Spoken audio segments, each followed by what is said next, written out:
Hello and welcome friends. आजच्या लेक्चरमध्ये आपण पाहणार आहेत मेकॅनिक्स ऑफ स्ट्रक्चर्स म्हणजेच मॉसचे मल्टिपल चॉईस क्वेश्चन्स.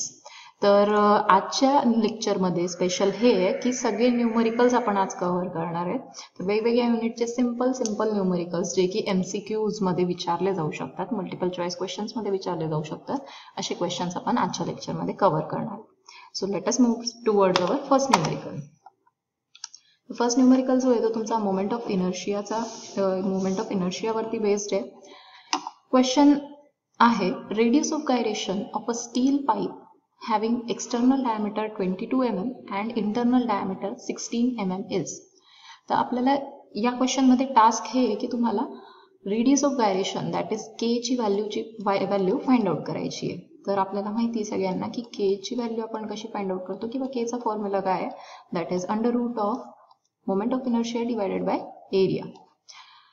जो सेक्शन दिलेला आहे तुम्हाला दॅट इज एक्सटर्नल डायमीटर आणि इंटरनल डायमीटर अशा दोघही गोष्टी दिलेल्या आहेत. म्हणजे काय, हा एक हॉलो सर्क्युलर सेक्शन आहे.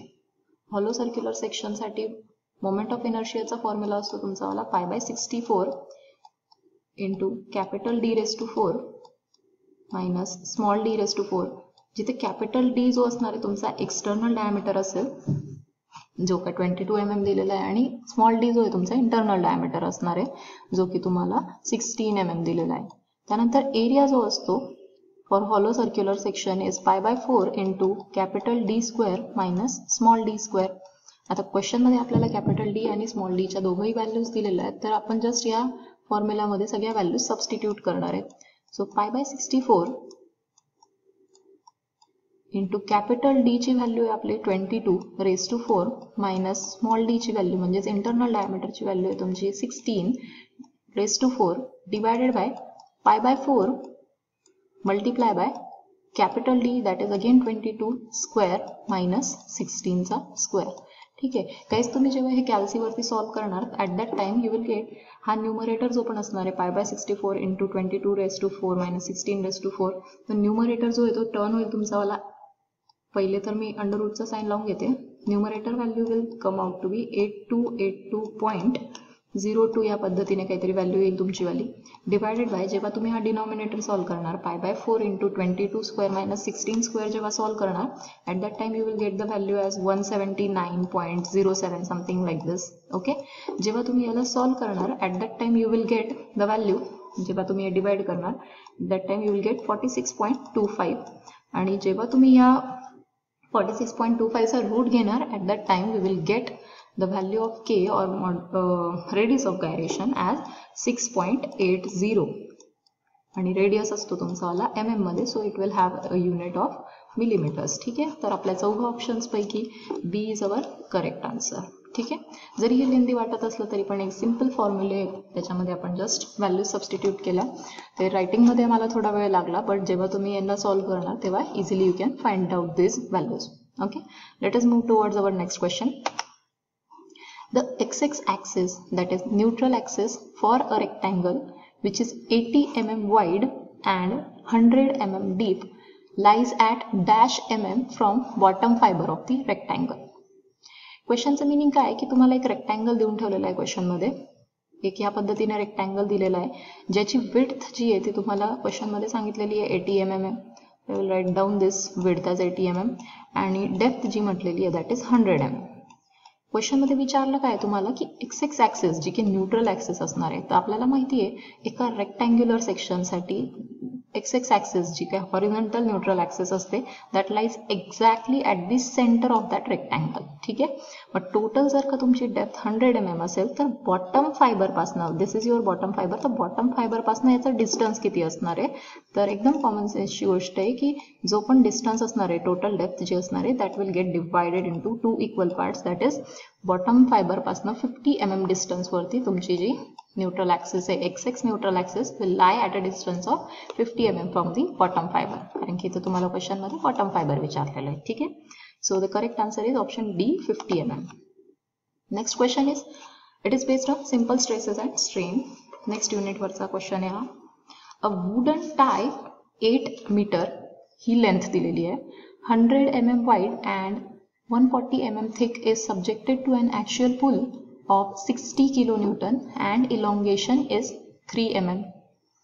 Calculate value of modulus of elasticity. क्वेश्चनचं मीनिंग काय की तुम्हाला एक या पद्धतीने रेक्टँग्युलर सेक्शन दिलेला आहे. रेक्टँग्युलर सेक्शन जो आहे त्याची वाली जी लेंथ आहे दॅट इज 8 मीटर.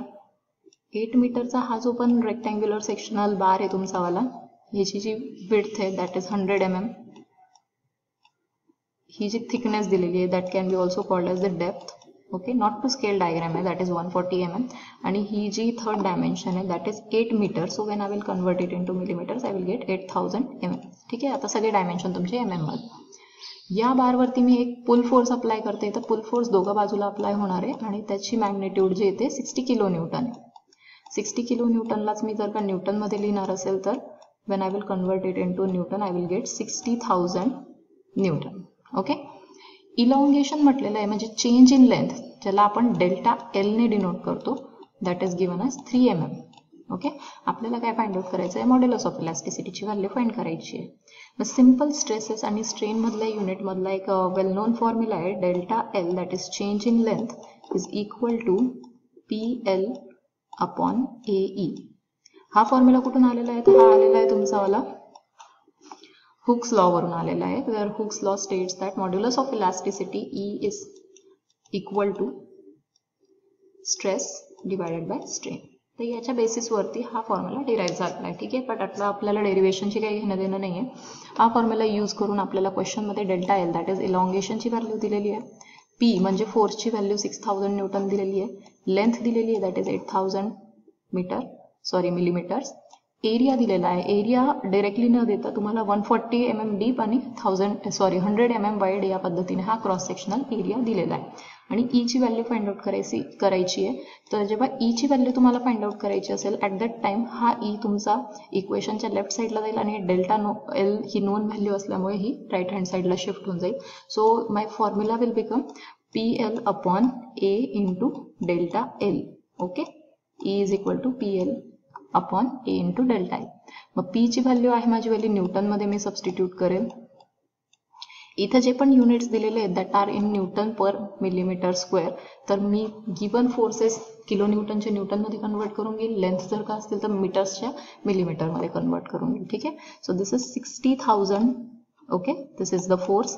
लेंथ तुमची झाली आहे 8000. So I will write this down 8000 divided by area. तर क्रॉस सेक्शनल एरिया घ्यायचा असतो आपल्याला. सो 140 मल्टिप्लाय बाय 100 आणि डेल्टा एल जो आहे that is change in length किंवा इलॉंगेशन जे दिलेलं आहे तुम्हाला क्वेश्चनमध्ये 3 mm. तर याला जेव्हा तुम्ही सॉल्व्ह करणार तेव्हा कुठेतरी तुमचं जवळपास आन्सर येईल 11428.57 या पद्धतीने काहीतरी आन्सर येईल. 11428.57 न्यूटन पर mm स्क्वेअर. पण आपल्याला जर का ऑब्झर्व केलं तर नियरेस्ट आन्सर जे तुमचं ए ऑप्शन आहे. ठीक आहे, 12428, 13428, 14428 these are not even closer to our answers. ठीक है, so correct option for your third question is option number A.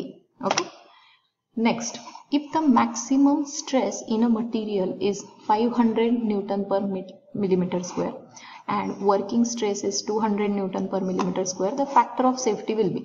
The factor of safety ची आपल्याला डेफिनेशन माहिती, वेगवेगळ्या डेफिनेशन असतात. तर one of the definitions for factor of safety is also the ratio of maximum stress to the working stress. ठीक आहे, maximum stress आणि working स्ट्रेसचा जर का तुम्ही रेशिओ घेत असणार तर at that time you will directly get the factor of safety. मग मॅक्सिमम स्ट्रेस पण मला क्वेश्चनमध्ये देऊन ठेवलेला आहे आणि वर्किंग स्ट्रेस पण मला क्वेश्चनमध्ये देऊन ठेवला आहे. I will just substitute those values.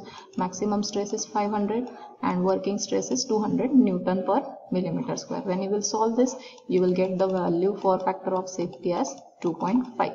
So your correct answer for question number 4 is option number C. Next question, the percentage elongation in a specimen if the initial length was 20 mm and final length was 22 mm is. आता percentage इलॉंगेशनचा formula जो असतो, percentage इलॉंगेशनचा formula असतो तुमचा, जी पण final length असेल minus initial length करायची असते divided by जी पण इनिशियल लेंथ असणार आहे आणि पर्सेंटेज हा पॅरामीटर असल्यामुळे आपल्याला मल्टिप्लाय बाय 100 करावं लागतं. ठीक आहे, क्वेश्चनमध्ये तुम्हाला फायनल लेंथ देऊन ठेवलेली आहे that is 22 minus initial length was 20. ठीक आहे, initial length 20, final length 22 mm. I am just substituting those values in the formula. Initial length is again 20 multiply by 100. याला जेव्हा सॉल्व करणार 22 मधनं 2 गेले सो दिस विल बिकम 2. ह्या 20 ला हा 100 कॅन्सल होईल मल्टिप्लाय बाय 5 येईल. So when you will multiply it by 5 you will get 10% as the final answer. ठीक आहे. So option C is your correct answer. तर गाईज आजच्या लेक्चरमध्ये एवढंच. आपण फक्त 5 न्यूमेरिकल सॉल्व केलेले आहेत, थोडे डिस्क्रिप्टिव्ह असल्यामुळे. उरलेले जे न्यूमेरिकल आहेत ते आपण नेक्स्ट व्हिडिओमध्ये कव्हर करू.